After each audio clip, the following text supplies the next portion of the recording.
C'est avec un cœur fortement réjoui que mon équipe et moi vous ouvrons les portes d'un nouveau numéro de Point d'accord. Me concernant, ça va bien. Mon équipe également se porte très bien. J'espère que vous aussi, parce que Dieu a fait grâce. En tout cas, si vous êtes prêts, ça tombe bien parce que c'est maintenant que tout va commencer. Sur ce, je vous dis simplement shalom, mais surtout que Point d'accord commence.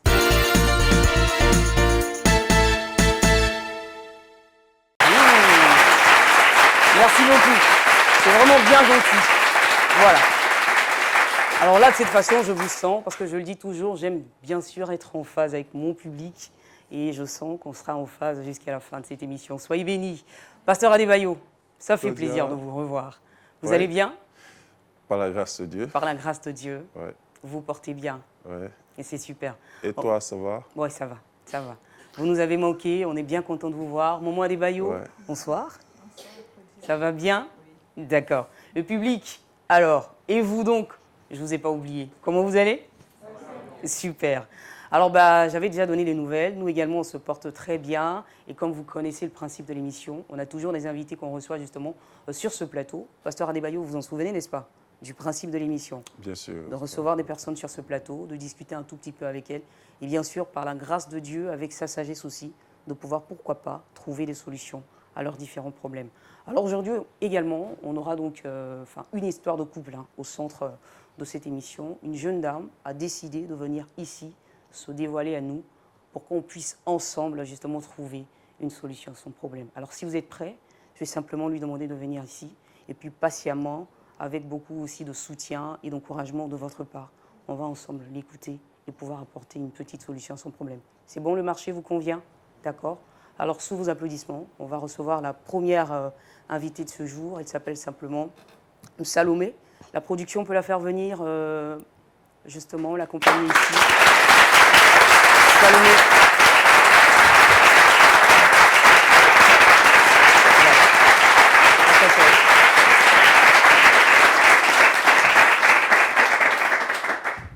Voilà. Bienvenue sur le plateau. Merci, madame. Alors Salomé, déjà il faut savoir que c'est vrai qu'il y a beaucoup de monde dans ce studio, mais en même temps c'est une famille, d'accord? Voilée comme une famille et non comme des personnes qui vont te juger, d'accord, pour te blâmer. Non, pas du tout. C'est une famille et avec la grâce de Dieu, on espère pouvoir comprendre ton problème et surtout pouvoir t'aider. Je vais essayer de te présenter rapidement. Tu es Salomé, d'accord? Et tu es une femme mariée, donc âgée d'une trentaine d'années. Tu es une femme au foyer, comme on le dit très souvent, d'accord? Et aujourd'hui, en fait, c'est parce que tu traverses une situation, j'allais dire, un peu délicate dans ta vie de couple que tu nous rejoins sur ce plateau. Tu veux bien partager ton histoire avec nous? D'accord. On va y aller.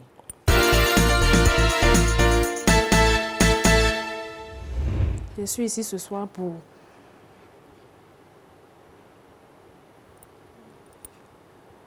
expliquer un peu ma situation. Je vis une situation délicate que j'aimerais vous expliquer afin que vous m'aidiez à trouver une solution. D'accord. Alors, je l'ai dit tout à l'heure, hein, tu es une femme mariée, d'accord, depuis 4 ans, pour ce que je sais, mariée depuis 4 ans. Dans quelles circonstances est-ce que tu rencontres ton mari? Mon mari et moi, nous appartenons à la même église. Nous allons dans la même église.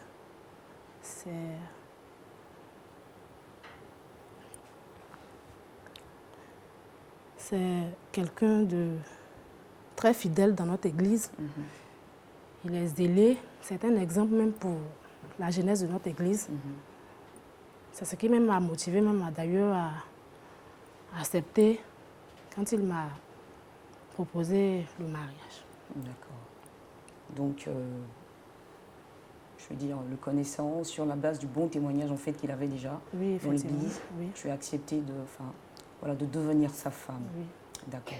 Est-ce que ton mari et toi, je me permets de te tutoyer, est-ce que ton mari et toi, à la base, déjà depuis la période des fiançailles jusqu'au mariage, est-ce qu'il y avait une communication entre vous? Effectivement. On communiquait beaucoup, on avait beaucoup de projets ensemble. Dès nos fiançailles, on avait beaucoup de projets ensemble. Oui, on communiquait beaucoup. D'accord.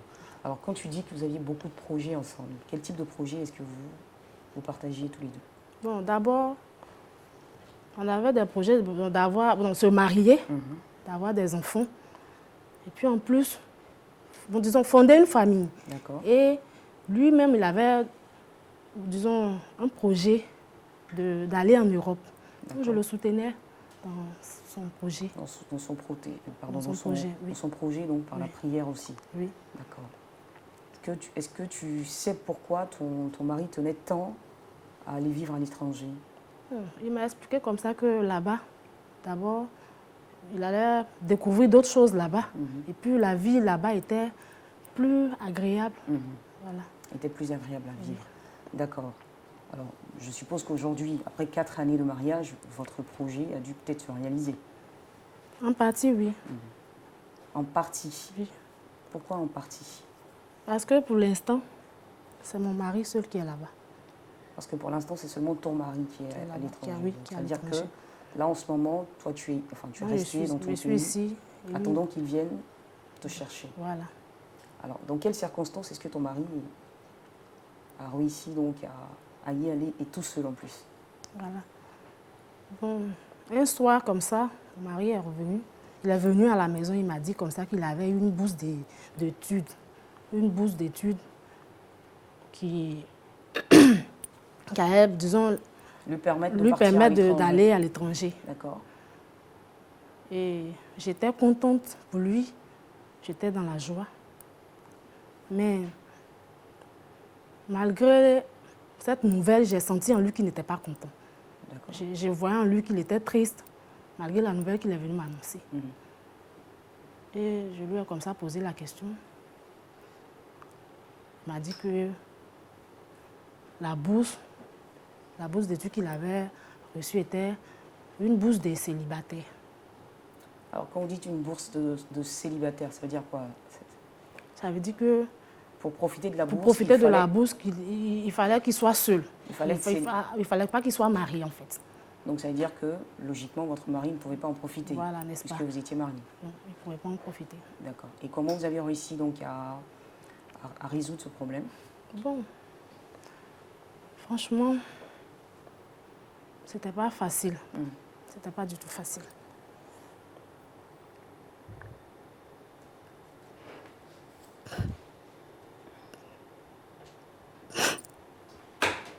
Mais non, Salomé, ne pleurez pas.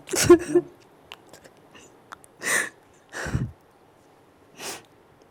Ça va aller, ne vous en faites pas. Hein. Allez-y, on va aller au bout de votre témoignage. Comment est-ce que vous avez réussi à... Quelle solution, je veux dire, vous avez réussi à trouver pour qu'aujourd'hui votre mari puisse être à l'étranger?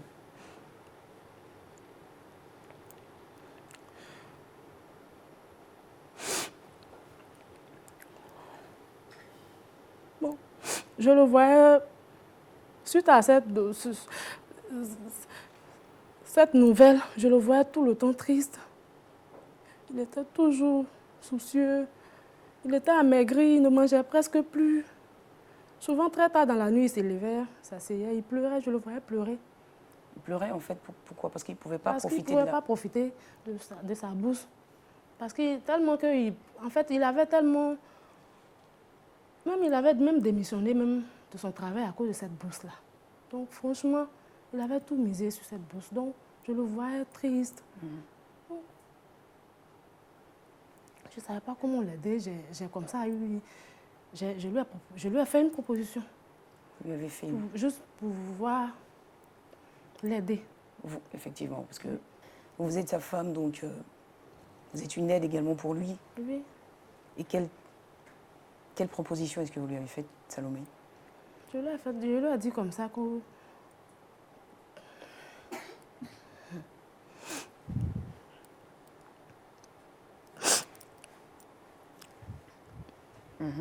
Je lui ai dit comme ça qu'on pouvait divorcer secrètement. Et là, comme ça, il pourrait partir en Europe. Et de là-bas, si la situation, s'il commençait à travailler, il pouvait revenir, nous remarier secrètement. Et puis, on allait repartir ensemble. Alors, quand vous dites divorcer secrètement, c'est-à-dire que... Sans que nos entourages, c'est-à-dire notre église, nos familles, nous s'en aperçoivent. Personne n'allait être informé de ce projet-là. Oui. Alors, quand vous faites cette proposition à votre mari, quelle est sa réaction? Il était tout joyeux, content. Il a accepté. C'est-à-dire que vous avez donc, j'imagine, entamé une procédure de divorce afin de permettre à votre mari de partir donc, à l'étranger, de profiter de cette bourse-là, sans que personne autour de vous ne soit informé de cela. Exactement. Et la suite Oui, il a accepté. Il est parti. D'accord. D'abord, on a commencé la démarche du divorce. Dieu merci, ça s'est passé. Assez rapidement aussi et tout ça. Voilà, il est parti. Et il est parti. Donc quand il partait à l'étranger, vous n'étiez plus en fait, vous n'étiez plus sa femme. Vous n'étiez plus mariée. Mais aux yeux des autres. Ça c'était entre nous deux. D'accord. Voilà. Parce que votre projet était qu'il parte et qu'il revienne après, vous remarier et que tous deux vous repartiez maintenant dans ce pays. D'accord. Donc c'est un gros sacrifice en fait que vous veniez de faire pour votre mari. C'est ça. Au prix de l'amour que vous aviez pour lui. Justement. D'accord. Alors, quand il part à l'étranger, qu'est-ce qui se passe ensuite? Je veux dire, est-ce que la communication qu'il y avait au début, elle est toujours maintenue? Est-ce que vous arriviez à avoir des nouvelles de votre époux? Au début, oui, il m'appelait. Mais quelque temps après, les appels ont commencé à se faire rares. D'accord. Oui, il ne m'appelait plus.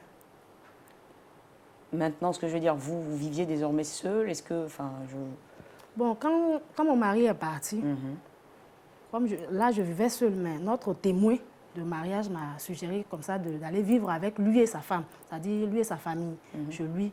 Là, ça allait m'éviter les frais supplémentaires, c'est-à-dire le loyer. Et des charges en plus. Voilà, les charges. Et surtout, vous ne puis, seriez là, pas je seule. ne serais pas seule. Voilà. D'accord. Et donc, à ce témoin de mariage, également à sa femme, vous avez caché la vérité sur votre situation. À leurs yeux, vous étiez toujours une femme mariée. Voilà. Alors qu'en réalité, vous ne l'étiez plus. D'accord. Alors, concernant la communication avec votre époux, il vous donnait plus de nouvelles pendant un certain... Enfin, il vous en a donné pendant un moment. Oui. Et après, il a cessé. Oui, il a commencé à... Bon, les appels ont commencé à se faire. Il ne m'appelait plus. Est-ce qu'il vous a donné une explication par rapport à ça? Bon, il ne m'a pas donné d'explication exactement. Moi, je me suis dit que, en fait, c'est comme là-bas, la vie est un peu chère. Comme il est arrivé aussi il n'y a pas longtemps, je me suis dit qu'il n'avait pas assez d'argent pour à chaque fois m'appeler. Je me suis fait une raison. Là. Donc, j'ai accepté comme ça.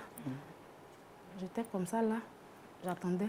Alors, ce que je veux savoir, Salomé, c'est que vous avez dit que c'était quelque chose de secret, en fait, entre votre mari. C'était un deal entre vous deux. Oui. Pourquoi aujourd'hui, vous venez sur ce plateau mettre cela au grand jour? Pourquoi vous ne gardez toujours pas ça secret et vous décidez, non seulement vous convoquez votre témoin, mais surtout vous venez vous exposer de cette façon?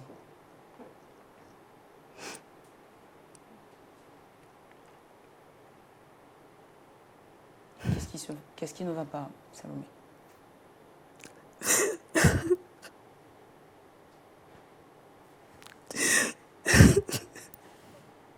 Ouais.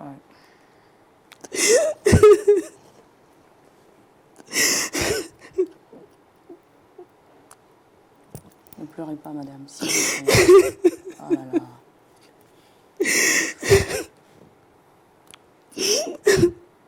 Ça va aller. Ne pleurez pas. Qu'est-ce qui s'est passé?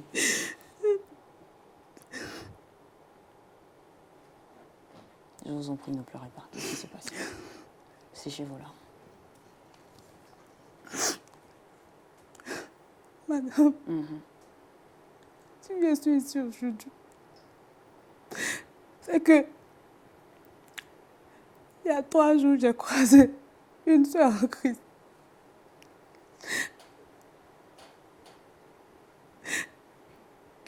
Qui m'a demandé comme ça, pourquoi est-ce que mon mari vient? Il ne cherche pas à la voir.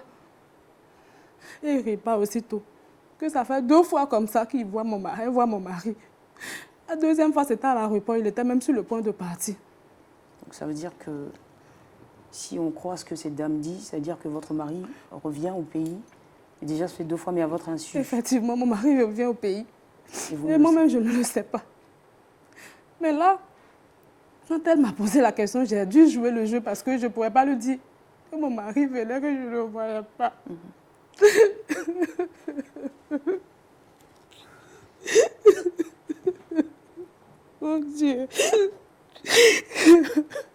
Oh. Alors, séchez vos larmes, séchez vos larmes. Mais après ça, je veux dire, après avoir vu la dame, enfin la sœur en Christ, vous avez cherché à rentrer en contact avec votre mari pour vérifier l'information? Oui. C'était pas facile pour moi. Même pour rentrer à la maison, je n'étais pas moi-même. Et je suis partie à la maison. Le soir, j'ai essayé en vain de l'appeler. Sans réponse. Jusqu'à 3 semaines après, un soir, lui-même m'appelle. Et il m'annonce froidement que de refaire ma vie, que lui, il est passé à autre chose.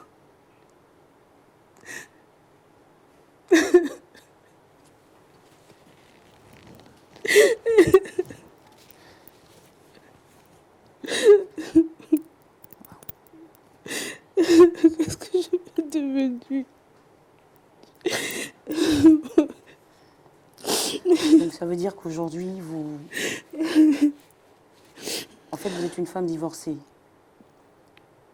Et vous ne savez même pas, donc, enfin, là où votre mari se trouve, vous ne savez pas. Et il vous demande de passer à autre chose parce que lui a refait sa vie. Et donc, votre témoin de mariage, c'est cette information que vous allez tenter de lui donner tout à l'heure.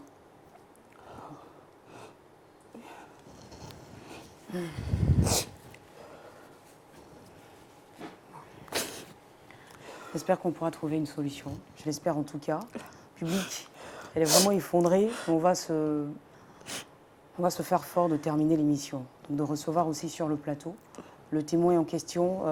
Production, on peut déjà faire venir le témoin. Séchez vos larmes, hein, s'il vous plaît. Séchez vos larmes.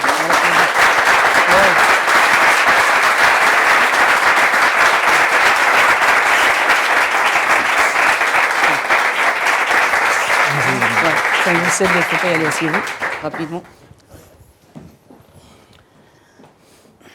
Bonjour Salomé. Ça va? Bonjour. Bonjour. Vous allez bien? Très bien. D'accord. Alors vous êtes Jean-Yves Aquet. Oui. Donc, on vous a fait venir sur le plateau histoire de discuter un tout petit peu quand même avec vous. Hein. Bien sûr. Discuter un tout petit peu. Déjà, vous voyez la dame juste à côté, un visage qui vous est très familier, vous la connaissez. Très bien. Quelle est la nature des rapports, de vos rapports? Quel est le lien en fait qui vous lie à elle? Est-ce que vous la connaissez d'où en fait? Bon, il faut dire que nous fréquentons d'abord la même église. D'accord. Voilà, et puis avant ça, je connais très bien son époux. Voilà, Jean-Yves Cateau. Voilà, qui est un jeune très zélé pour l'œuvre du Seigneur. Jeune qui a un très bon témoignage. Voilà, parce qu'on le sentait dévoué dans toutes les activités de la jeunesse. J'allais même vous poser la question justement concernant son époux. Oui. Quel type de personne est-ce qu'il était dans l'église? Si vous fréquentez la même assemblée? Bon, c'est quelqu'un de très dévoué, vous le disiez à l'instant. Une personne très calme, posée, parce qu'il y avait cette opportunité-là d'échanger avec lui. Voilà, raison pour laquelle il est venu me voir pour que je sois son témoin. Voilà, pour que je l'accompagne dans le mariage. Voilà, chose que j'ai aimée, parce que je connais Salomé et Jean-Yves depuis très longtemps. Depuis très longtemps. Oui. D'accord. Alors aujourd'hui, Salomé, puisqu'on l'a reçue juste avant vous, qui nous faisait savoir qu'elle vivait avec vous et votre femme en ce moment. Pourquoi? Bon, il faut dire qu'il y a Jean-Yves qui a eu comme ça une bourse, voilà, une bourse étrangère. Donc il a dû effectuer un déplacement pour l'Occident. Et donc c'est ce qui explique son absence en ce moment? Oui. D'accord. Oui. Est-ce que vous prenez... Combien de temps? Ça fait 2 ans, hein, parce qu'elle m'a dit qu'il est parti maintenant. Oui, effectivement, ça fait 2 ans, je crois bien. 2 ans. 2 ans. Alors, en 2 ans, la dernière fois que... Est-ce que vous prenez souvent des... Je veux dire, est-ce que vous avez souvent des nouvelles de son époux? Bon, des nouvelles, je l'ai à travers elle-même. Voilà, parce qu'il n'y a pas plus tard que 2 semaines, je crois, non, Salomé? Je pense que... La dernière fois que vous avez eu des nouvelles de son époux, oui, la dernière fois, ça remonte à 2 semaines, cela. À 2 semaines. Voilà, je l'ai eu, j'ai même demandé à Salomé comment est-ce qu'il allait là-bas. Il m'a dit, bon, tout allait bien, voilà. Et puis, bon, je lui ai dit, comme ça, quoi, en voulant la taquiner, de lui dire de venir au pays, quand même, de venir nous voir, parce que ça fait vraiment longtemps. Voilà, que vous ne l'avez pas encore. Voilà, c'est ça. Et sinon, elle, la concernant, tout va bien. Elle se confie souvent à vous? Bon, j'ai pas vu de signe de tristesse en elle. Non, non. Donc tout va bien en tout cas? Oui, tout va bien, tout va bien. D'accord. En tout cas, merci beaucoup d'avoir accepté aussi l'invitation. Donc Salomé, c'est elle qui a demandé à ce que vous veniez sur le plateau parce qu'elle a quelque chose à vous dire. Donc je pense qu'il est temps, d'accord, qu'elle dise enfin pourquoi est-ce qu'elle vous a convoqué. Salomé, d'accord. Je pense qu'il est là, il est devant toi. C'est donc à toi de jouer.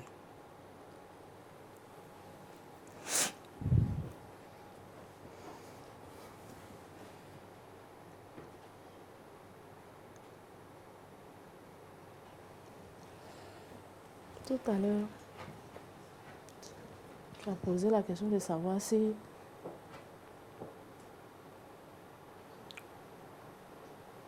j'avais des nouvelles.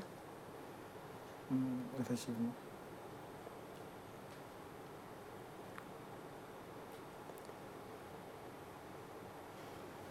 Oui,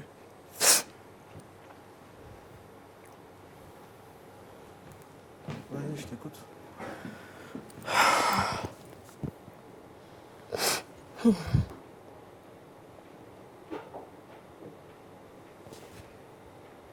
Je suis venue pour te dire que je suis divorcée. Tu sais quoi?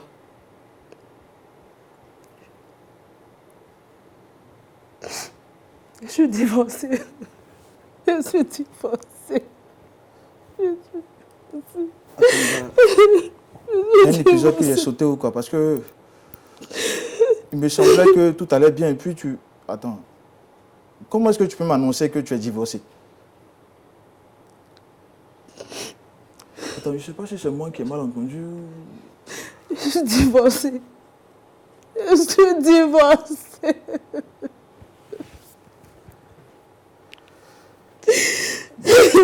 Tu sais, Salomé, tu vas d'abord te calmer. J'arrive pas à comprendre, mais je veux que tu m'expliques, en fait. Comment est-ce que ça a pu arriver jusqu'à ce stade-là? Pour moi, tout allait bien. Il n'y a même pas 2 semaines cela, comme je viens à peine de le dire. J'avais des nouvelles de Jean-Yves, elle m'a même rassuré que tout allait bien. Et aujourd'hui, je viens sur un plateau, on me dit, elle m'annonce qu'elle est divorcée.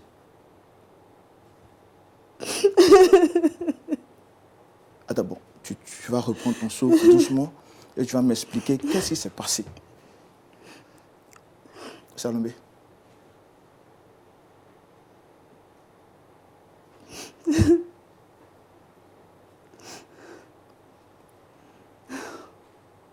Vas-y. Bon, je n'arrive pas à comprendre, donc explique-moi.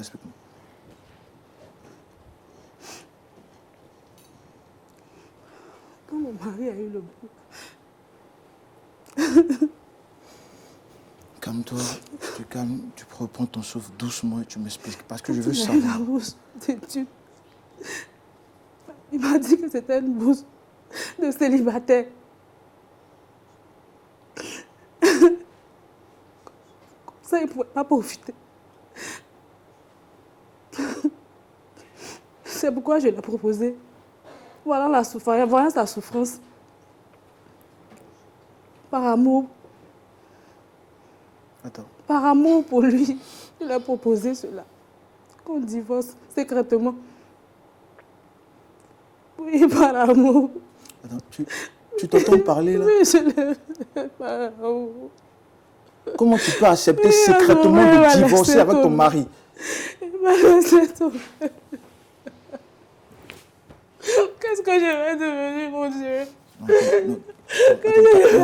Non, calme-toi. Mon Dieu, aide-moi. Qu'est-ce que je vais devenir? Et ma famille, et mes frères, et ma mère, et mon église. Qu'est-ce que je vais devenir, mon Dieu? Lève-toi, s'il te plaît. On va se calmer. Lève-toi, s'il te plaît. Salomé, calme-toi, reprends tes esprits doucement. Attends, l'histoire me dépasse. Aidez-la à se rasseoir, s'il vous plaît. Aidez-la à se rasseoir. Lève-toi, s'il te plaît. Lève-toi, s'il te plaît.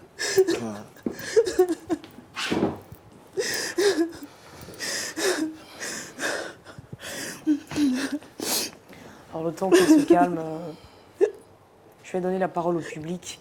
Est-ce que le micro est quelque part dans le public J'aimerais avoir quand même votre avis sur sa situation. Ce que vous pensez, si vous, donc, peut-être à la place de Salomé, quelle aurait été peut-être votre décision? Qu'est-ce que vous auriez fait peut-être pour aider votre époux aussi? Le micro est quelque part, quelqu'un a envie de réagir assez rapidement. Il est là, le micro? D'accord, on le passe. Voilà. Bonsoir, monsieur. Bonsoir, madame. Vous allez bien? Je vais bien. Merci beaucoup. Alors, devant la triste histoire de Salomé, de sa situation, est-ce que vous avez quelque chose à dire? Le mariage étant un engagement d'abord divin, je pense que pour les projets qu'ils avaient, ils devaient faire l'effort de pouvoir les cadrer.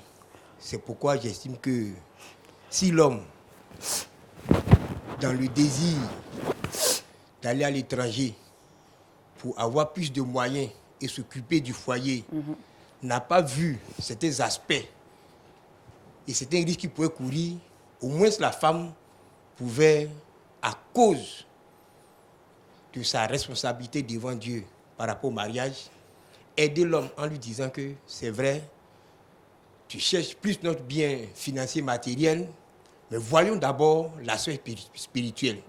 Donc pour le fait que nous sommes mariés, il y a des choses que nous sommes obligés de sacrifier pour le bonheur du mariage. Ainsi, elle pouvait refuser à cause du lien du mariage. Parce que lui, on lui dit, il faut que tu sois célibataire pour partir. Donc, pour être célibataire, il faut renoncer au mariage. Et elle aussi, elle accepte. Je pense que c'est une erreur qu'elle a commise, même si l'autre était déjà emporté par le bien, mais elle devait l'aider, même en parlant à son pasteur, même aux témoins avant de s'engager. Alors, selon vous, ici, si on veut essayer de situer les responsabilités entre de la femme et de l'homme, qui a beaucoup plus de responsabilités dans cette affaire que l'autre, selon vous? Je dirais que c'est la femme qui a plus de responsabilités. Parce que si l'autre l'a fait en ignorant certains aspects, elle pouvait attirer son attention. Mais les deux se sont laissés emporter et finalement, là où ils sont arrivés, ce n'est pas du tout bon. Merci beaucoup. Merci. Avec le pasteur Adebayo, on essaiera de voir aussi les responsabilités de chacun des deux et peut-être aussi voir s'il y a des solutions à trouver. Par derrière, quelqu'un souhaite intervenir. Bonsoir. Bonsoir Claudia. Alors, un exemple semblable dans la Bible, nous avons, c'est Jacob et son frère. On se retrouve avec quelqu'un qui méprise son droit d'aînesse. Parce que ce n'est pas quelque chose de physique, ce n'est pas quelque chose de tangible. Cela nous amène à comprendre que certainement nous avons des projets, nous avons des objectifs dans notre vie, mais il y a certaines valeurs, il y a certaines choses qui méritent d'être considérées autrement que comme viles, autrement que comme inutiles. Aujourd'hui, on ne parlera pas de situer les responsabilités, parce que je pense que tous deux ont été fautifs. À un certain moment, par amour, parce que le principe de l'amour, c'est de donner. La femme a voulu donner. Malheureusement, l'homme a été un peu plus gourmand. Il a pris la part qui lui a été donnée et on a fait un peu plus. Il est plutôt question ici de penser, reconsidérer déjà nos fondamentaux, nos bases, nos principes, ce qui a réellement de la valeur, ce qui a réellement de l'intérêt. Je me souviens qu'un passage de la Bible, le pasteur Adebayo tout à l'heure pourra en parler, nous dit il ne faudrait pas que nous soyons comme notre cher Ésaü qui est considéré comme, on va dire, un profane. On profane des choses qui sont sacrées, simplement pour satisfaire un besoin. Il y a ce que Dieu a prévu pour nous. Il y a ce vers quoi nous allons, et il y a ce qui ne peut pas être discuté, ce qui ne peut pas être cédé. Voilà. Merci beaucoup. Une dernière intervention de ce côté, et puis voilà, on va peut-être passer la parole au pasteur Adebayo. Allez-y, bonsoir. Oui, bonsoir. Moi, c'est le frère Kwasi autour à moi. Et moi, je pense que le monsieur a été un peu gourmand. Mais la femme, quant à elle, elle par amour, elle s'est laissée aveugler. Mais je pense qu'elle n'a pas si mal fait. Mais le mal se trouve au niveau du fait que ils ont divorcé de manière secrète. Voilà, ce qui n'est pas bien devant Dieu. Entre les chrétiens, il devait au moins approcher le témoin. Mais cela n'a pas été fait ainsi. Et cela devant Dieu, c'est déjà un mensonge. Voilà. C'est ce que moi j'aimerais dire. D'accord. J'aimerais avoir quand même aussi une intervention féminine, hein, une réaction féminine pour savoir ce que les femmes pensent de l'attitude de Salomé. Bonsoir. Une intervention féminine. On passe le micro par devant, s'il vous plaît. Moi, je pense que les deux sont fautifs. Parce que, en tant que chrétien, d'abord, le divorce n'est pas biblique. Et s'il y a eu une situation pareille, que le frère devait aller en étranger, comme le frère venait de dire, il suffisait de s'approcher aux témoins que voici une situation. Les témoins, en fait, quand on prend les témoins, c'est par rapport à ces trucs-là, quand on a des problèmes, des difficultés, on s'approche de ces témoins pour plus de précautions. Donc, si c'était vraiment moi, j'allais m'approcher de mon témoin et écouter vraiment leurs conseils. Peut-être que ça ne serait pas arrivé. Je pense que c'est... On nous dit. D'accord. Une autre intervention, avant de savoir si Salomé, justement, avec le pasteur Adebayo, si elle est aussi condamnable que ça. Une autre intervention, si on n'a pas, on va s'applaudir très fort pour vos réactions. La dernière. Bonsoir, monsieur. Bonsoir, Claudia. Monsieur le frère Balou Sévérin. Je crois que les deux n'ont pas été sages parce que, dans un premier temps, nous sommes des chrétiens. S'il y a une situation pareille, on doit logiquement mettre ça en prière. On doit mettre ça en prière et puis aussi s'approcher à leur pasteur, demander d'abord le conseil de leur pasteur. Je pense que le pasteur allait leur conseiller, allait maintenant s'engager. Le fait qu'ils ont divorcé, on ne provoque pas le diable. Franchement, on ne provoque pas le diable. Je crois que c'est ne pas être sage. Ça a été une erreur de sa part, donc une erreur aujourd'hui qu'elle paye cher en fait. D'accord. Merci beaucoup pour toutes ces interventions. J'aimerais quand même que vous vous saluiez. Allez-y. Merci beaucoup.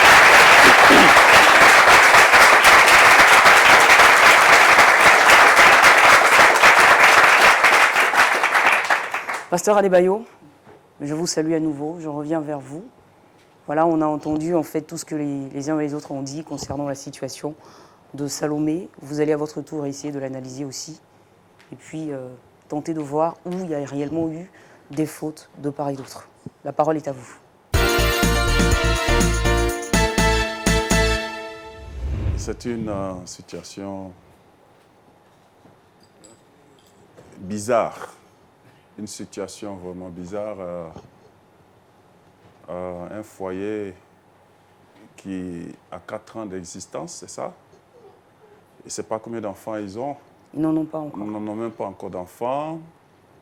Ils n'ont aucun projet pour le foyer parce que quand on parle de foyer, on parle d'un projet, on est fiancé, on veut bâtir un foyer et il y a une raison principale pour laquelle le foyer doit être bâti. On a une vision commune. On a un rêve commun et en tant que chrétien, on vise plus la gloire de Dieu, l'honneur de Dieu. Et ce couple-là n'a rien, aucune vision, aucune, surtout concernant Dieu. Rien concernant Dieu. Le monsieur, il apprend une nouvelle qu'il y a une bourse pour les célibataires. Il devient malheureux. Il oublie qu'il est marié. Le mariage, c'est un engagement, c'est un contrat social. Et plus qu'un contrat social pour les chrétiens, c'est une union devant Dieu, pour la gloire de Dieu, pour l'honneur de Dieu. Et on ne se marie pas par égoïsme, on se marie pour partager. On partage ce qu'on a de mieux avec l'autre. Lui, il se marie, il apprend que les célibataires ont une bourse. Alors, il s'est dit, mais pourquoi je suis marié? Et il est malheureux, il est là, il ne sait pas, vraiment, il ne sait pas, elle n'est pas entrée dans les détails, mais elle dit qu'il était amaigri, qu'il ne mangeait l'épouse, plus. en voyant sa situation, allait de mal en pire. Et elle lui demande qu'est-ce qu'il a, il lui dit, et puis bon, mais ça continue d'aller à mal, de mal en pire, et elle prend la décision donc de l'aider en lui suggérant les divorces secrets. Sans dire, prions le Seigneur, cherchons la face de Dieu, comme certains l'ont si bien dit, invoquons l'Éternel, demandons des conseils, et le premier à qui il faut se référer, c'est à Dieu. Et ensuite, le serviteur de Dieu. Je voudrais corriger une chose. Quand on est marié, le couple doit apprendre à se confier à l'Éternel et à se recourir à l'homme de Dieu quand ça ne va pas. Ce n'est pas au témoin d'abord. Non, non, non, non. C'est le pasteur qui appelle le témoin d'intervenir. Ce n'est pas le couple qui doit tout le temps, on va voir notre témoin. Ce n'est pas Dieu.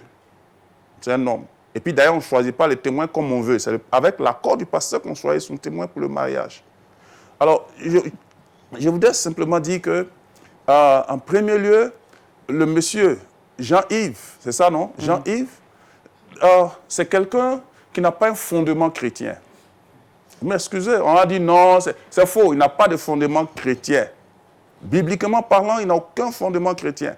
Il est encore enfant. Quelqu'un qui est enfant ne se marie pas. Moi, je ne sais pas dans quelles circonstances ils sont mariés.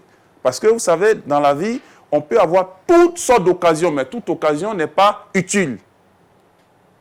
Toute occasion n'est pas utile. Il y a ce qui est utile en fonction de ce que nous sommes, de notre réalité vivante, ou de l'engagement que nous avons pris. C'est comme un chrétien, on peut lui offrir un travail abominable, bien rémunéré. Mais parce qu'il est chrétien, il dit non, je ne peux pas accepter ça. Il ne dit pas non, s'il accepte, on va m'insulter, mon pasteur va dire, vraiment, je ne sais pas pourquoi je suis devenu chrétien. Ça, ce n'est pas un chrétien. Quelqu'un qui est malheureux parce qu'il y a une bourse de célibataire pour aller en Europe ou en Occident, il est malheureux, il est misérable, il s'amaigrit, la vie conjugale, il n'a rien compris. Alors donc, ce monsieur déjà, qui n'est pas là, on ne peut pas le juger. Mais ce que je peux simplement dire, c'est qu'il n'a aucun fondement chrétien. L'autre élément, c'est la femme qui m'étonne, qui est là devant nous. Salomé, qui est devant nous et qui pleure. Et qui dit, en pleurant, mon Dieu, je suis foutu, qu'est-ce que je vais devenir? Ça fait mal. Ça donne des larmes aux yeux de voir une sœur, une femme souffrir, trahie, méprisée, poignardée dans le dos. Écoutez très bien, le foyer, on ne joue pas avec. On ne joue pas avec le mariage. On ne se marie pas à la précipitation. On ne divorce pas également en secret. Et puis on ne divorce pas pour des fins, je ne sais pas, passagers, des trucs, des occasions de travail ou des choses. On ne joue pas le mariage. Le cœur de l'homme, on ne le joue pas. Il suffit de prendre un homme qui est fidèle dans tel contexte, le mettre dans un autre contexte. S'il n'a pas un solide fondement en Jésus, il change. Ce monsieur, tu as voulu l'aider, il est allé, il a changé sans s'en rendre compte. Parce qu'il a une autre réalité, il s'est dit, mais attends, celle qui est là-bas, elle est villageoise. J'ai une européenne. On ne sait pas dans quelles circonstances il s'est engagé. Mais je vais vous dire une chose, la femme est plus solide. Il y a des femmes qui peuvent trahir, mais il y a des femmes qui sont plus solides. Que ce soit 1 an, 2 ans, qu'elles partent, mais elles restent fidèles. Les femmes, en réalité, sont plus robustes, sont plus... Mais l'homme, quand il voit tous les mots passer. Il a fait 1 mois, 2 mois, 3 mois, 4 mois. S'il n'est pas solide spirituellement, il s'effondre. Et elle a joué avec sa vie elle-même. Elle a pris son cœur qu'elle a jeté. Elle a jeté son cœur, je ne sais pas comment vous l'exprimer, mais elle a joué avec des choses, des valeurs. Son mariage, elle a vilipendé son mariage. La Bible dit que l'homme ne sépare pas ce que Dieu a uni. Vous avez été unis devant Dieu, ce n'est pas à toi de briser l'union. De dire, nous allons dire, et puis encore secrètement. Tout ce qui est fait secrètement, qui est en contradiction avec la volonté de Dieu, a le soutien du diable, à l'approbation du diable, à l'inspiration du diable, à l'action du diable, à l'onction du diable, la bénédiction du diable, pour ne pas dire la malédiction. C'est pourquoi on doit se ressaisir. On doit se ressaisir. Ne pas penser que les choses sont aussi faciles. Le mariage, on ne joue pas avec. On ne joue pas avec son propre cœur. Dieu dit, mon fils, fais quoi par rapport à notre cœur? Donne-moi ton cœur. Ouais. Et d'abord, il nous dit, préserve ton cœur plus que toute autre chose. Et puis après, puisque nous ne pouvons pas préserver notre cœur, il dit plus loin, donne-moi ton cœur. La meilleure banque de sécurité, c'est Dieu. Elle aurait dû dire, allons voir le pasteur, c'est notre conseiller. D'abord, prions le Seigneur pour avoir une direction de Dieu. Et puis d'ailleurs, il y a des prières, il y a des sujets de prière qu'il ne faut pas amener à Dieu. Il y a des sujets de prière, il ne faut même pas amener ça à Dieu. Seigneur, nous voulons, je vais devenir célibataire, est-ce que c'est ta volonté qu'on divorce? Ça, c'est une abomination. Dieu ne dit rien, c'est le diable qui a dit oui, je suis d'accord. Pensant que c'est Dieu qui a répondu, mais Dieu ne répondra jamais. Mais on entendra le diable répondre par des songes, par des soi-disant prophéties, bizarrement avec coïncidence. Dieu permettra. Parce qu'on va à l'encontre de ce qui est écrit. Comme les chrétiens aussi ne lisent plus la Bible maintenant, ils lisent plus, ils laissent les autres lire et puis tordent le sens. Alors, il est important que Salomé se ressaisisse. Quelle est la solution, Claudia? Justement. Quelle est la solution? Tu dis justement. Mais ce n'est pas toutes les situations qui ont une solution. C'est clair, parce que là, moi, je m'en... Je sais que tu y penses, mais je voudrais dire simplement que la solution pour Salomé, c'est d'aller trouver le pasteur avec son témoin. Aller trouver le pasteur. Comme elle a négligé son pasteur, mais elle retrouvera son pasteur. Et s'il est possible de convoquer l'autre qui vient dans le pays et qui ne rencontre même pas son pasteur, ça veut dire qu'il a claqué la porte même de l'église. Un homme comme ça, est-ce qu'on peut le maîtriser? Le pasteur ne va appeler, il ne va jamais accepter de venir. C'est pourquoi c'est compliqué son affaire. La seule chose qu'elle peut faire, c'est de retourner au pasteur. Et si je peux l'aider, selon un des psaumes, le psaume, je crois, en 37, recommande ton sort à l'Éternel. Mets à lui ta confiance. Et il agirait. Mais je vais ajouter une chose avant de recommander son sort. Répands-toi. C'est biblique. Répands-toi d'abord pour ce que tu as fait. Seigneur, pardonne-moi d'avoir été insensé. Pardonne-moi de penser qu'on peut toujours essayer d'aider quelqu'un de manière contraire à ta volonté. Quand on veut aider quelqu'un, on l'aide dans le contexte de la volonté de Dieu. On n'aide pas en dehors du contexte de la volonté de Dieu. On ne dit pas à quelqu'un qui a des problèmes d'argent, attends. Tu as des problèmes d'argent? Oh, attends, je vais aller te voler le Mauritanien, là, je viens. Il faut prier pour moi, soutiens-moi dans la prière, il faut l'emmener à l'hôpital. C'est qu'il est malade. Il y a des choses simples. Quand on pense à Dieu, on sait que Dieu n'aime pas le vol. Quand on pense à Dieu, on sait que Dieu n'aime pas les divorces. On ne peut pas jouer avec. Toi, tu as sacrifié, tu as mis ta vie sur l'autel du sacrifice de ton mari. Lui, il t'a tourné dos. Et il t'appelle, il te dit, d'abord tu l'appelles, il ne répond pas. Et puis lui, il te dit, je ne sais pas après combien d'années d'appel, il te dit, regardez bien ce qu'il lui dit. En tout cas, il faut te chercher. Il demande de passer en à bon autre terme chose. ivoirien, il faut te chercher. Vraiment, il faut te chercher, hein, parce qu'il ne faut plus compter sur moi. Ce n'est pas humain. Même si on ne parle même pas des chrétiens, ce n'est même pas humain. Écoutez bien, la Bible dit, celui qui sème le mal, récolte quoi? Il récolte quoi? La mort. On ne peut pas s'aimer. Il a sémé la souffrance dans le cœur de cette femme. Même si elle a mal fait, elle a pensé bien faire. Mais en ignorant comment Dieu agit.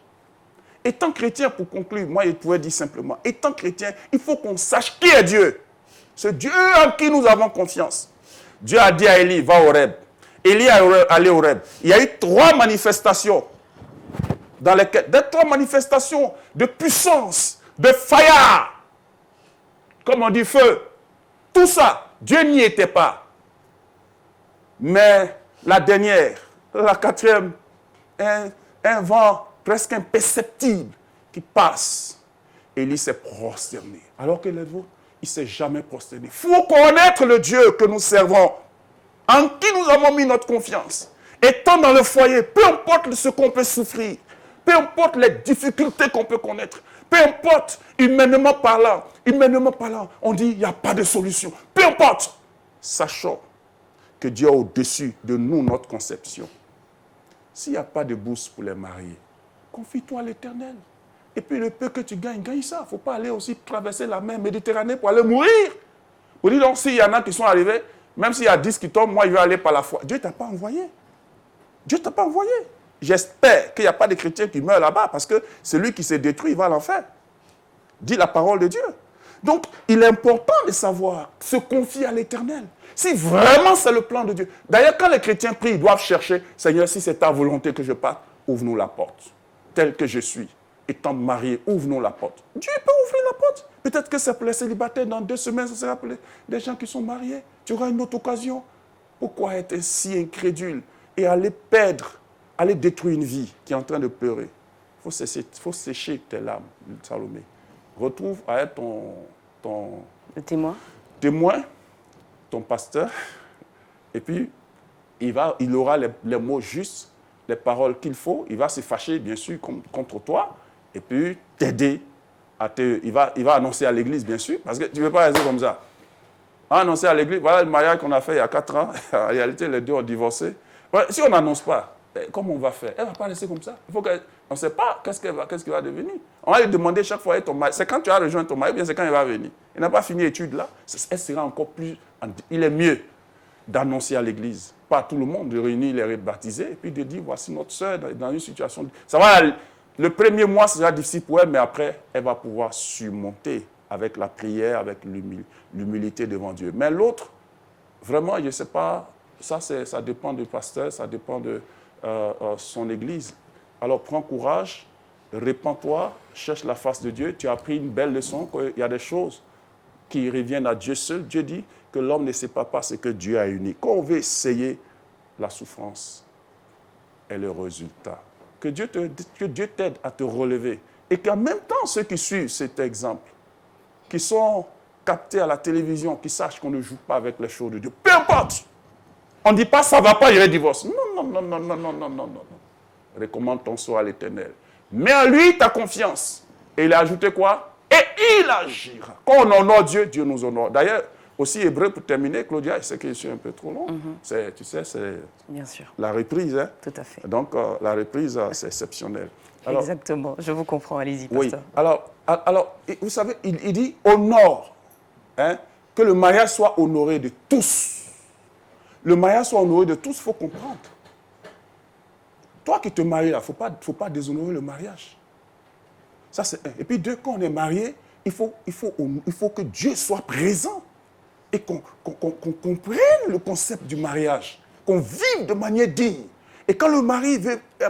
La Bible dit deux valent mieux qu'un. Quand l'un est faible, l'autre le relève. Comment lui, il est devenu faible, toi aussi, tu deviens plus faible?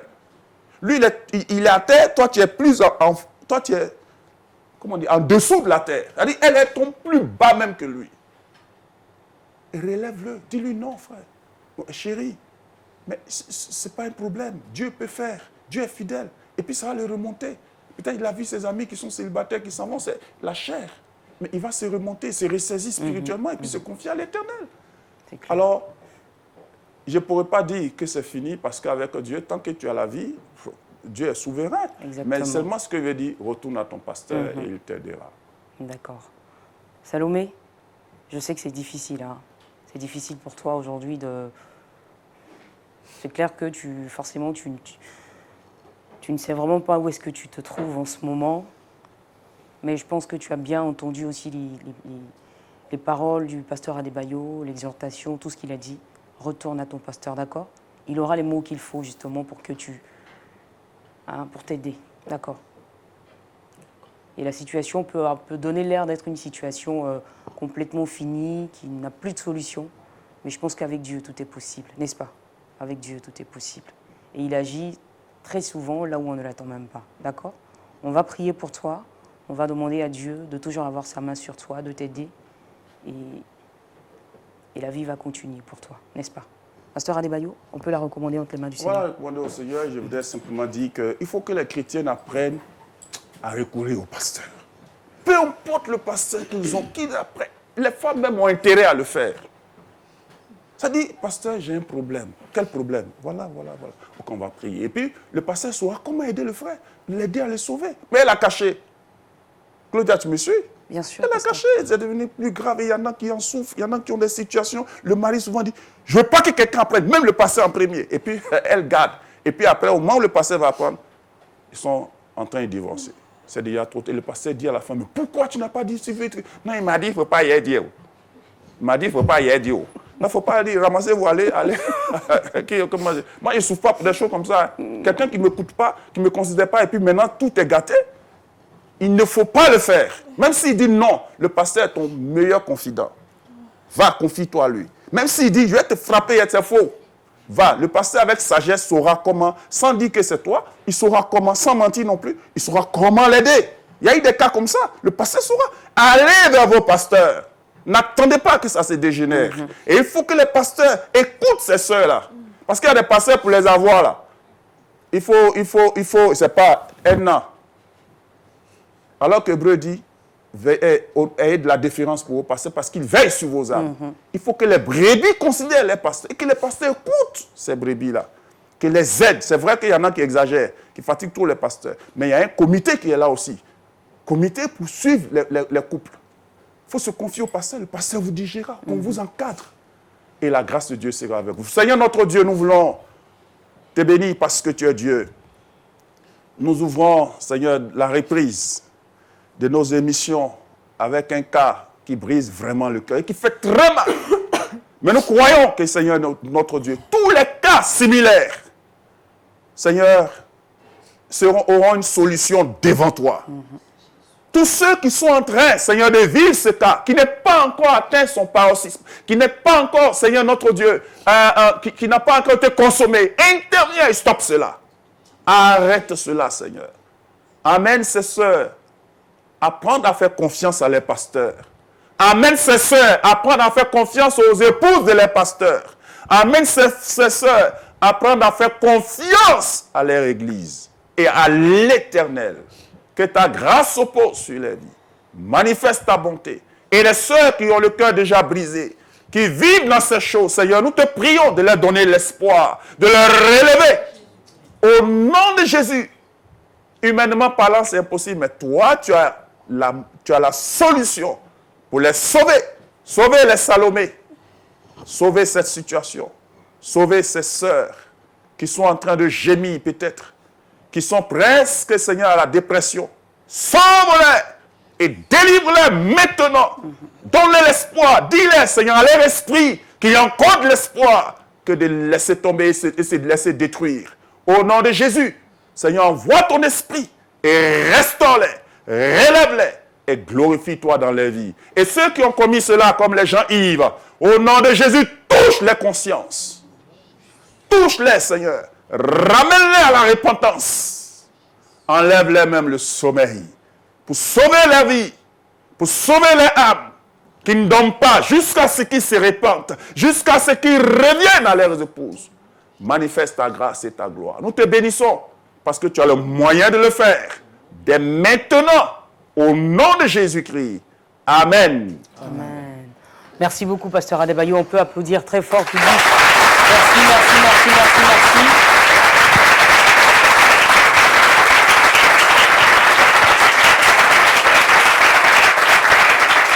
Pasteur Adebayo, ce fut un plaisir de vous avoir revu. Et puis, on se donne rendez-vous très bientôt, je suppose la semaine prochaine. Voilà pour encore une autre histoire. Public, retournez chez vous avec la paix et la grâce de Dieu. Ça a été un plaisir pour moi aussi de vous avoir avec moi pour partager cette histoire. Salomé, voilà, essuie tes larmes, retourne à la maison et n'oublie surtout pas de retrouver ton pasteur afin que tu sois éclairé pour la suite des décisions que tu auras à prendre. Témoin, oui. Merci aussi d'être venu. Merci pour votre présence. Veillez sur elle, accompagnez-la, voir le pasteur surtout. Et puis restez toujours à ses côtés, elle en aura besoin. D'accord. Et puis c'est également Dieu vous bénir, vous qui nous avez suivis depuis le démarrage de cette émission, mais surtout, puisse Dieu nous aider à être animés de sagesse dans toutes les décisions que nous aurons à prendre, aussi petites soient-elles. Merci d'avoir été avec nous pour ce numéro de Point d'accord. C'est la fin. Mais avant de partir, je vous laisse avec cette question. Vous, probablement assis chez vous en ce moment, à la place de Salomé, quel aurait été votre choix? Aider votre époux ou ne pas le faire? Le débat, bien sûr, est ouvert et peut se poursuivre chez vous. Bonsoir.